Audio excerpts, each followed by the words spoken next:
ওটা 21 থেকে 26 ডেমো, 21 থেকে 26 ডেমো, আর 26 থেকে 31 এইভাবে হবে।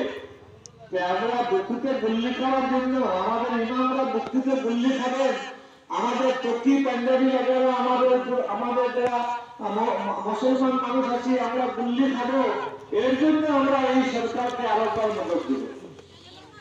আজকে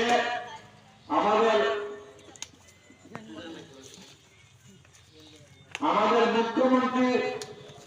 মুখ্যমন্ত্রী বলেছেন, আপনারা হয়তো সোশ্যাল মিডিয়ায় দেখেছেন, উনি বলছেন যে আমি 26-এ যখন সরকার গঠন করব, 26-এ সরকার গঠন করে ফার্স্ট ক্যাবিনেট, ফার্স্ট অ্যাসেম্বলিতে আমি ওয়াকফ বিল পাস করব, ইউসিসি পাস করব। প্রথম বিধানসভায় ইউনিফর্ম সিভিল কোড পাস হবে।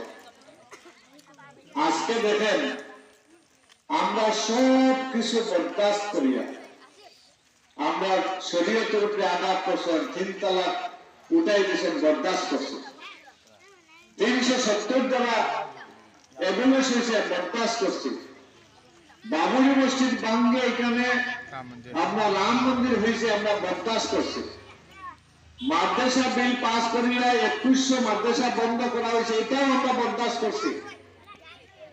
আজকে খাজি কোটা বন্ধ করিয়া খাজি সাসপেনশন করে দিচ্ছে, এটাও বরদাস্ত করছি।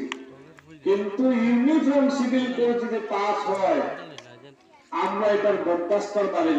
আমরা শরীয়ত আইনে মুসলমানরা বিয়া, আমাদের বাবার সম্পত্তি বাপ বাংলা কিভাবে হবে, এটা শরীয়ত আইন মতো বাপ বাংলা বাইরে এক টাইমে নামের লাশ ছিল। দিল্লির থেকে রাউরকেল্লা পর্যন্ত যত কুয়া ছিল, প্রত্যেক কুয়াতে একজন ইমামের মৌলানার লাশ ছিল। আমরা এতটা ত্যাগ স্বীকার করে দেশ স্বাধীনতা পেয়েছি। আমরা দেশে আমাদেরকে খেয়ে বা কারা বলছে যে বাংলাদেশে পেরে দেবে।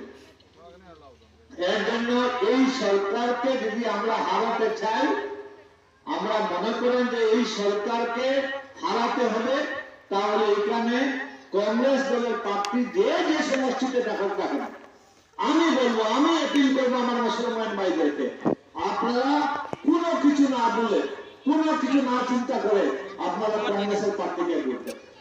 আমি আপনাকে অনুরোধ করবো, আমি কংগ্রেসের প্রার্থী, আপনারা এই নতুন প্রজন্ম, এই যে বাচ্চারা আছেন, এই নতুন প্রজন্মের জন্য